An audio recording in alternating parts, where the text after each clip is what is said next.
BIP, rencontre du mois. Chaque mois, Brussels Information Press vous propose une analyse sur des sujets politiques, économiques, socioculturels avec un ou plusieurs invités. BIP, rencontre du mois est un programme de Brussels Information Press.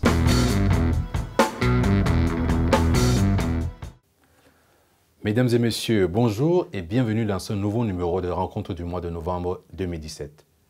Nous l'avons rencontré il y a 2 ans lors de la 2e édition du Salon des médias alternatifs qui avait lieu le 13 novembre 2015 à Namur et où il était question de passer en revue l'éventail de la presse en Belgique, les alternatives en matière de presse d'information, questionner sur le rôle des médias dans le renforcement de la diversité et de la citoyenneté, mais aussi l'occasion de rencontrer les acteurs du champ médiatique et surtout la volonté d'ouvrir les débats sur les médias alternatifs.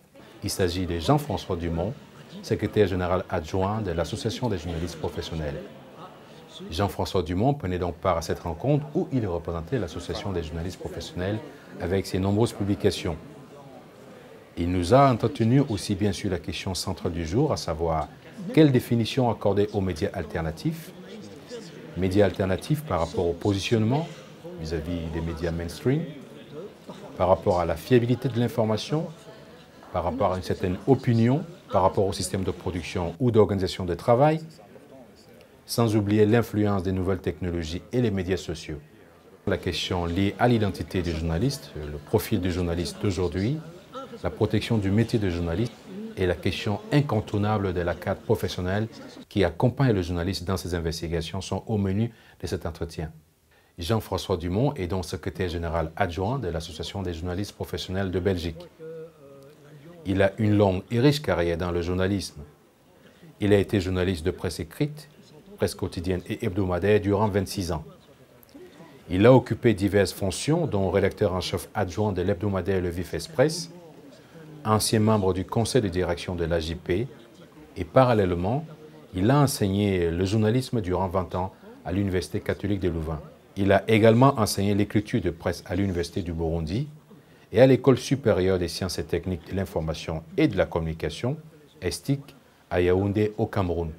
Il a publié comme co-auteur plusieurs ouvrages sur la presse comme Écrire au quotidien, pratique du journalisme paru en 1996-1996 chez Evo, Chronique sociale, Le livre noir des journalistes indépendants paru en 2006, une coédition de l'AJP et l'ICPIR, La presse écrite en Belgique, Clower, en 2001, La violence dans l'information télévisée, une brochure éditée en 2002 par la Communauté française en collaboration avec l'Institut de journalisme. Il enseigne à l'Institut des hautes études des communications sociales, IEX, pour le master en éducation aux médias. Il siège au Conseil de déontologie journalistique ainsi qu'au Conseil supérieur de l'éducation aux médias. Il est aussi président de l'Institut de journalisme. Jean-François Dumont participe aux nombreux programmes lancés par l'AJP pour les journalistes, les étudiants et les indépendants en tant que formateur. Voici à présent notre rencontre avec Jean-François Dumont, un entretien mené par Christian Missia, notre ancien collaborateur. Vous nous expliquez pourquoi la JP a envoyé un représentant à cet événement.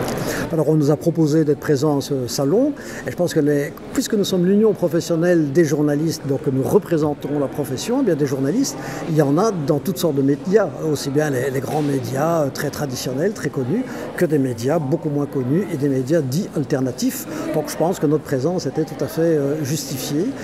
Plus un accent sur certaines des études ou des publications que nous proposons en matière notamment de diversité dans la profession et de diversité dans l'information. De quelle manière sont perçus les médias alternatifs dans la profession des journalistes? Vous qui êtes quand même l'association des journalistes belges, le syndicat belge des journalistes, vous avez sûrement des échos sur ce type de presse. Alors de quelle manière sont-ils perçus? Le problème d'abord c'est de définir le média alternatif. C'est un mot fourre-tout, c'est un mot piège finalement. Il est alternatif soit en termes de production, de système et de modalités de production et d'organisation du travail. Et une prochaine publication comme Médor par exemple est alternative parce qu'il n'y a pas de chef, il n'y a pas de hiérarchie, c'est un collectif, c'est une coopérative. On peut être alternatif aussi sur un positionnement idéologique, politique. solidaire de PTB est alternatif parce que globalement, disons que leur positionnement d'extrême gauche les amène à contester le système et à être presque en dehors du système. Je caricature un peu. Donc, qu'est-ce qu'on entend par alternatif? Si on entend aussi le petit journal qui fait du vrai journalisme, mais qui surnage à peine, et donc dont la viabilité est sans cesse en péril de numéro en numéro, on est aussi dans l'alternatif. Donc, avoir des échos, un discours homogène, global sur les médias alternatifs, ça ne me semble pas possible. Il faut d'abord voir de quoi on parle. Alors c'est vrai que les médias, la première catégorie, une autre organisation du travail, une autre façon de penser le journalisme, avec du temps, avec de l'enquête en profondeur, avec un menu qui soit en dehors de l'agenda médiatique de tous les médias, eh bien là, on a véritablement un motif d'espoir de voir un nouveau journalisme qui se développe. Et ça, c'est tout à fait intéressant. En revanche, si on considère que les médias alternatifs sont ceux qui sont pauvres et qui sont sans arrêt en agonie, eh bien là, il n'y a pas beaucoup de raisons d'espérer parce qu'en général, ils sont dans un contexte tel qu'aujourd'hui, on est dans une véritable crise qui va condamner en premier lieu ce type de publication, malheureusement. Alors, la présence de la JP dans ce salon, est-ce qu'on peut dire que c'est un soutien franc sur ce type de production, en tout cas sur des médias alternatifs mais qui sont qualitatifs? Voilà, ça c'est une évidence. D'abord, autant nous soutenons évidemment l'ensemble de la profession, parce que parfois il faut distinguer entre les journalistes et les médias. Il y a des journalistes qui méritent un grand respect et notre soutien et qui travaillent parfois dans des médias dont eux-mêmes ne sont pas totalement fiers. Je n'irai pas plus loin. Mais alors, notre réponse, nous, à la crise du journalisme, ce qu'on appelle la crise du journalisme, c'est une réponse qualitative.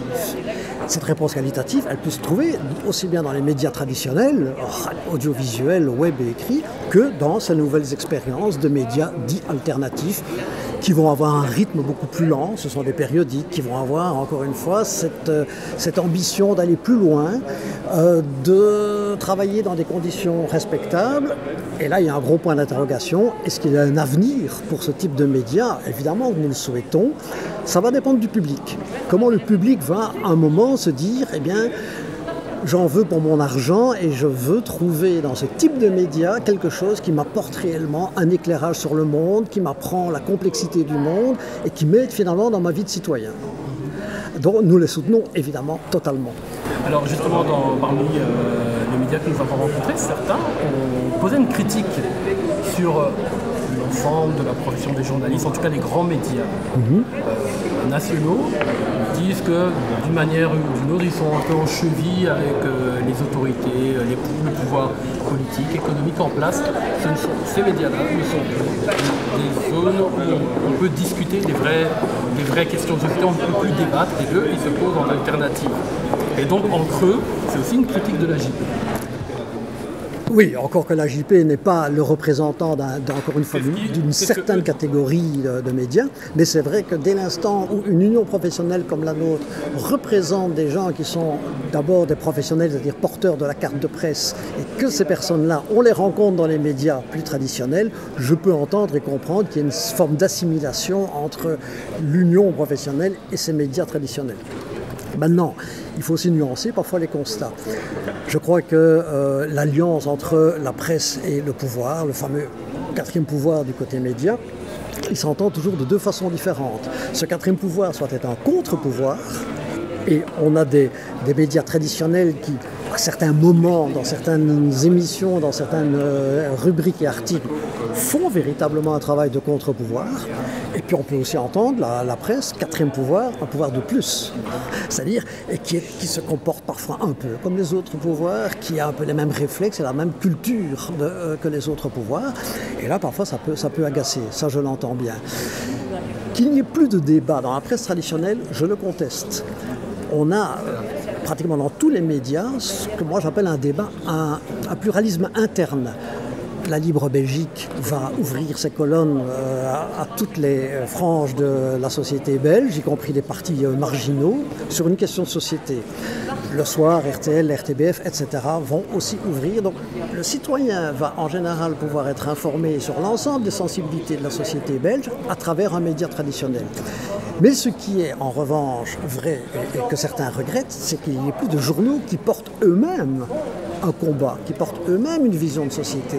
Et c'est là où on va retrouver la presse alternative qui, elle, affirme, assume et défend un projet de société sur des valeurs très précises. Ce qu'on appelait avant la presse d'opinion. Il n'y a plus vraiment de presse d'opinion aujourd'hui dans, disons, le paysage traditionnel des médias belges. Donc voilà, il faut nuancer peut-être.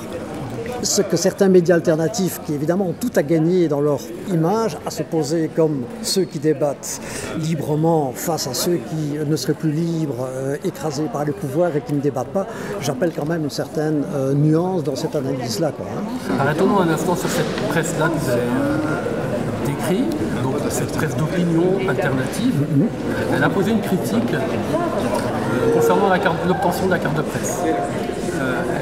Elle remet en question, elle pose la question si il ne faudrait pas revoir l'attribution de la carte de presse. Je sais qu'en suivant l'AJP ces dernières années, vous avez ouvert notamment l'obtention de la carte de presse à certaines professions apparentées, comme les attachés de presse, communication, même les étudiants. Voilà. Même les étudiants. Et donc eux, étant donné que souvent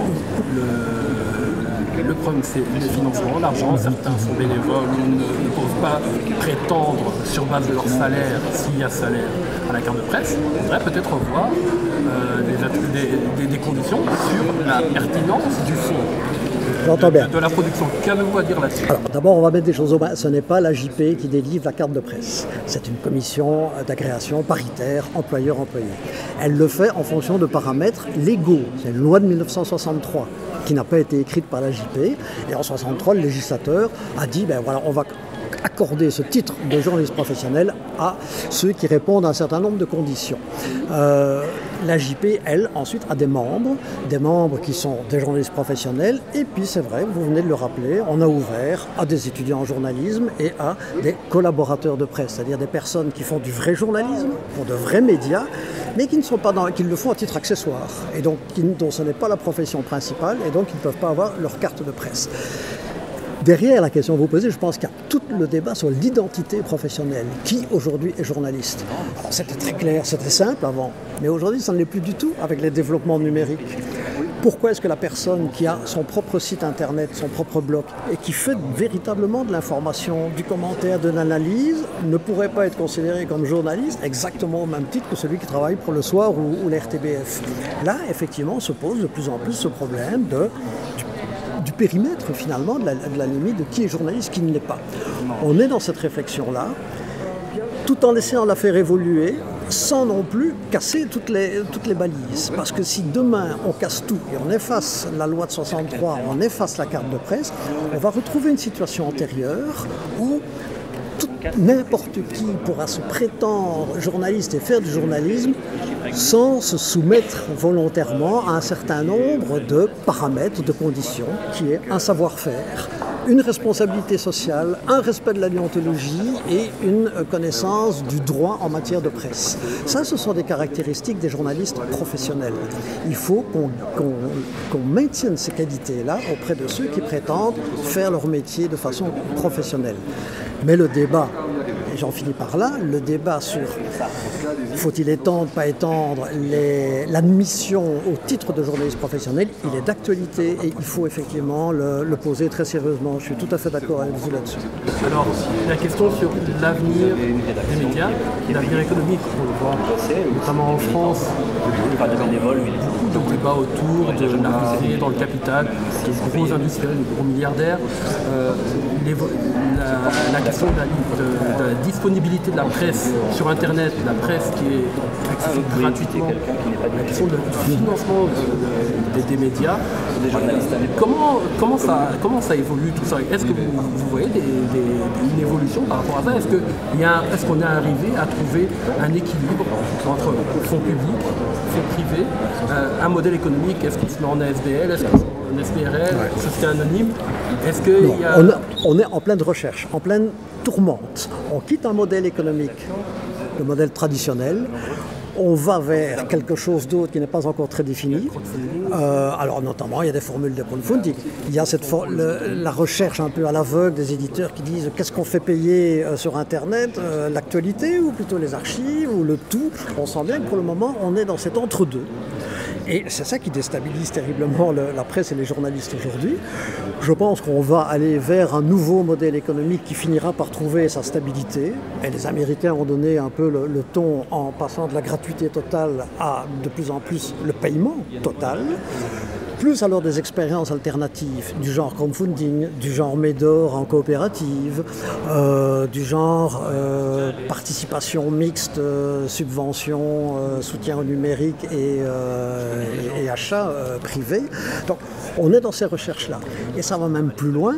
Il y a des gens, des penseurs, des analystes qui réfléchissent carrément à des nouveaux modèles économiques bien plus larges. On vient d'avoir 2 cas en France. Julia Cagé qui produit son livre il y a quelques mois sur sauver les médias et qui propose une nouvelle conception même. Et avant elle, quelques mois auparavant, c'était Le Monde diplomatique qui proposait également un schéma qui consistait, je ne vais pas rentrer dans les détails, à dire séparons la presse d'intérêt général d'une part et la presse de divertissement, et pour la presse d'intérêt général, supprimons la publicité, supprimons les aides d'État pour détacher cette presse de toute dépendance à des pouvoirs économiques ou politiques et rendons-la complètement autonome avec un système globalement de cotisation, de même qu'il y a de la cotisation en sécurité sociale. Le Monde Diplo disait pourquoi est-ce qu'il n'y aurait pas une cotisation des administrations et des sociétés, une cotisation médiatique pour assurer la survie, outre la vente, les abonnements bien sûr, d'une presse dite d'intérêt général. C'est un schéma théorique, parce que comment est-ce qu'on va distinguer clairement les 2 types de presse quand un éditeur a les 2 publications dans ces mêmes rotatives, comment on va faire? Ça pose plein de questions. Mais je cite ces 2 études pour vous dire à quel point la réflexion sur les modèles économiques de la presse est vraiment quelque chose qui est en cours.